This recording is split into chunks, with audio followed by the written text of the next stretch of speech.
speech and they have the freedom to have an opinion. That's great. Okay. Senator Reid. Mitch, I respectfully suggest to my opponent that she simply doesn't understand what went on in Washington.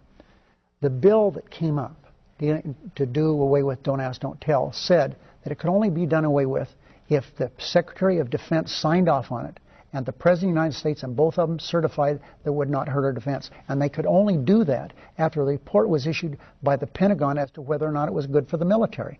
So it was the right thing to do. The legislation on the Senate floor didn't say we're going to get rid of Don't Ask, Don't Tell. It said that a Republican Secretary of Defense appointed by President Bush, along with President Obama, would have to certify that it would do no harm to our troops only after the report by the Pentagon came down. Okay. Mrs. Engel. Well, I submit to you that that's the wrong way to do legislation, just like when Nancy Pelosi said that we should pass the bill and then read it. We should be looking at that review before we make bills based on that review. So the review needs to come out first and then the bill. So I submit to you, Senator, that I do know the process. The process is read the bill first and then pass it. Okay, we have a couple of questions on Social Security. First to you, Senator Reid. Earlier in the year, it was announced that this year, the Social Security system will pay out more in benefits than it receives in payroll taxes. An important threshold it was not expected to cross until at least 2016. Your opponent blames you for the shortfall. She claims you raided the Social Security Trust Fund to offset the deficit. What's your response? Social Security is a promise we have to keep. It takes care of seniors in their golden years. That's why I worked so hard to protect Social Security. I feel so strongly about this that I took on the President of the United States when he tried to privatize it, and we won that battle. Social Security is an important program. The actuarials at Social Security and also the CBO has said within the past month that Social Security will pay out 100% of its benefits for the next 35 to 40 years. That's important. And also understand that even after that, there would be a shortfall of 15 to 20%. We need to take care of that in 35 or 40 years from now, and we can do that with the minor taking. Don't frighten people about Social Security. The deal that was made by President Reagan and Tip O'Neill is holding strong. The money is there, and it's taking care of our folks and will for the next 35 years I've just indicated. Thank you. Mrs. Engel. Man up, Harry Reid. You need to understand that we have a problem with Social Security. That problem was created because of government taking that money out of the Social Security Trust Fund. In 1990, you said it was stealing to use Social Security for anything but Social Security, and then you voted to take that Social Security money into the general fund where it could be generally used for generally anything.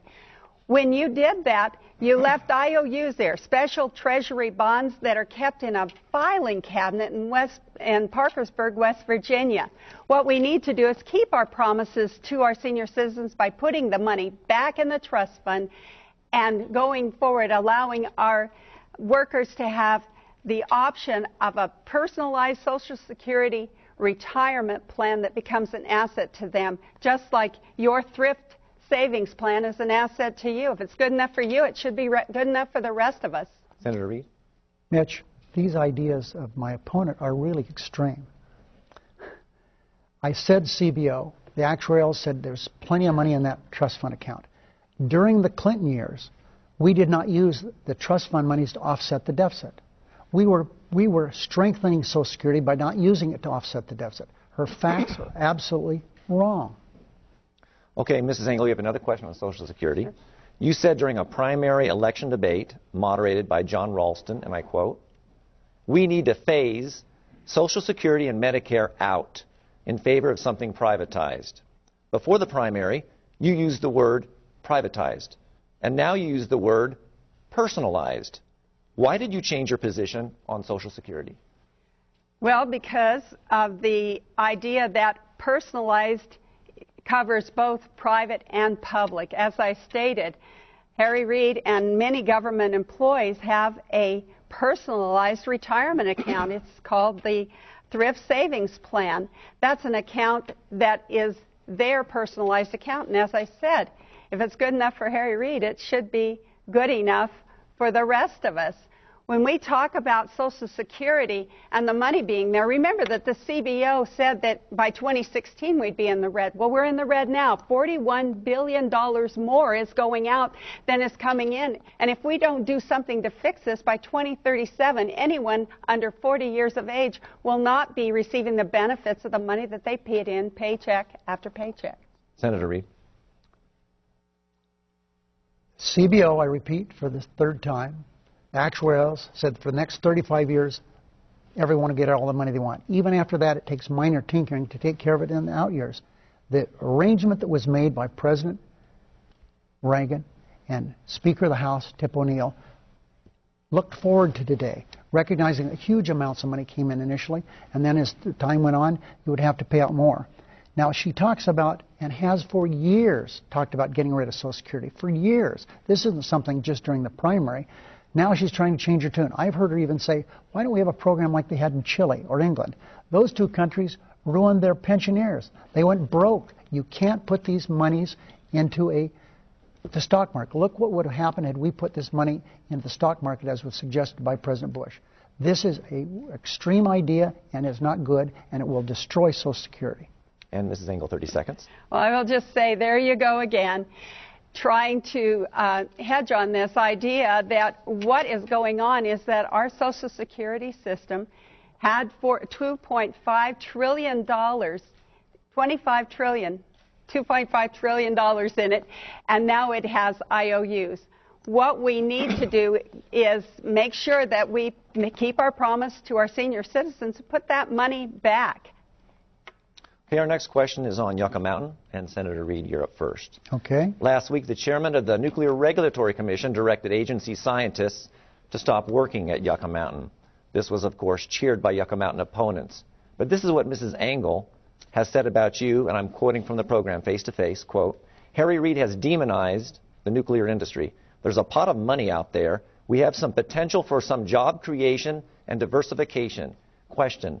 Did we miss a golden opportunity to create jobs and receive benefits from the federal government during a time when we really needed it? Mitch, we tried for 28 years to get something from the federal government. They gave us nothing. Yucca Mountain is not good for the country, and it is really bad for Nevada. The most poisonous substance known to man a few miles outside Las Vegas, no.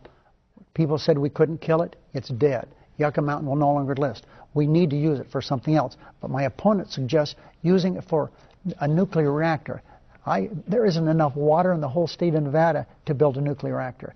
It's a nuclear reactor. The only nuclear generation that uses more water, than coal is nuclear. There's just not enough water here to do anything about it. I'm not against nuclear power. I just was totally opposed to trying to bring all the garbage from it to the state of Nevada. Okay, Mrs. Engel.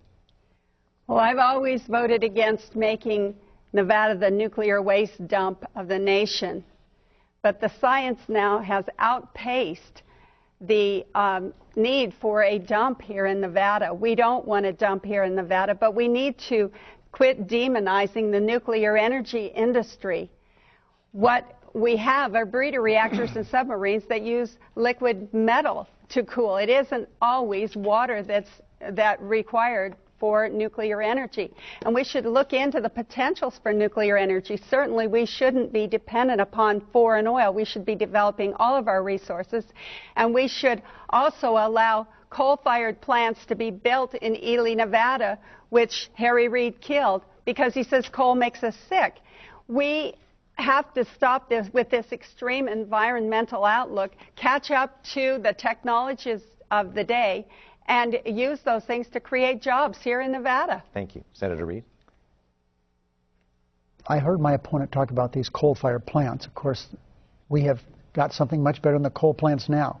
We have a power line that's worked out between the owners of those power plants from the north to the south, all using renewable energy, except the one in Mesquite, which is going to use now not only natural gas, which is our product, an American product, 40% less polluting than diesel fuel, and It's going to also be solar. So we've made great progress, and I admire and appreciate what NV Energy has done, backing off those coal plants, which even they recognize hasn't worked. We have created lots and lots of jobs with renewable energy to match whatever losses from the coal-fired plants. Next topic is education, and you have the question.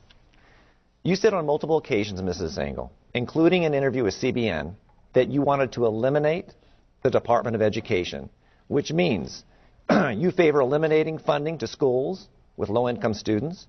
You favor eliminating Pell Grants for low-income college students. You favor eliminating Head Start, an early childhood education program for lower-income children.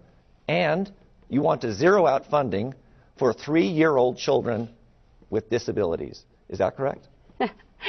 Totally incorrect. As I said in my opening statement, I was a teacher for 25 years. I also served on a school board in Nye County, and I was on the Education Committee for 8 years in the Nevada State Assembly. What I know of the Department of Education at the federal level is that it's an agency that makes one-size-fits-all policy that fits no one, like No Child Left Behind. We send our money to Washington, D.C. to be skimmed off by 6,000 bureaucrats. That's $69 billion a year that is skimmed off, sent back to us in the form of underfunded and unfunded mandates. We need to keep that money right here in the state as close to the local level as possible, where parents and teachers are the stakeholders, and they should be making the policies. That's our 10th Amendment right. Senator Reid. Mitch, the Department of Energy does wonderful things for the state. Through programs that they've initiated, we've reduced the amount of interest that parents have to pay for their children's loans. We have been able to do something with Pell Grants, $550 a year more, which is extremely helpful to keep kids in college. What we've been able to do is bring $400 million to the state to help K through 12 during the last year. We've been able to bring $350 million to our university system. This is all initiated through the Department of Education, and we need to protect the Department of Education. Ronald Reagan had an idea when he first came to office, maybe we should try getting rid of that. When he left office, he knew it was the wrong thing to do. Some of the best programs that we have with the Department of Education were initiated by Ronald Reagan. Okay. Mrs. Engel, 30 seconds. The Department of Education has been around since the early 80s, late 70s. And since then, the quality of our education has diminished year after year after year. We would be so much better off taking our 10th Amendment right, just the way that Arizona did with illegal aliens and just the way that Missouri did with Obamacare. We need to take our 10th Amendment rights, put that education as close to the local level as possible, where parents and teachers make the policies. Okay, our next question is on Iraq, and that's for you, Senator Reid. Senator Reid, you were quoted as saying the following: "The war is lost, and the surge is not accomplishing anything as indicated by the extreme violence," end quote. Do you believe that your statement demoralized the troops and were inaccurate as judged by the success of the troop surge? Mitch, I first met General Petraeus in Iraq. The statement that I made was made following General Petraeus saying the war cannot be won militarily. He said, and I said, the war could only be won militarily, economically, and diplomatically. That's why after I made my statement and General Petraeus made his statements, we did the surge then, not later. And it was the right thing to do. The surge worked because we brought in the economy, working with the Sunnis. We brought in diplomacy, working with, and that's how we got the Sunni awakening, so they started fighting the people that were causing all the trouble. General Petraeus has done a good job. He's my friend. I'm glad he's in Afghanistan. And I have supported the troops with wounded warrior legislation. I've been to Afghanistan, I've been to Iraq, and to see how courageous they are. And that's why I have been endorsed by the Veterans of Foreign Wars. They know what I've done for the troops. Mrs. Engel. Well, I don't have the access to special security briefings like the senator does, and I didn't get to vote for either one of those wars like the senator did. But I do know this, that we need to support our military with all of our resources, not only our military in service right now, but those veterans and their families as well. That's one of those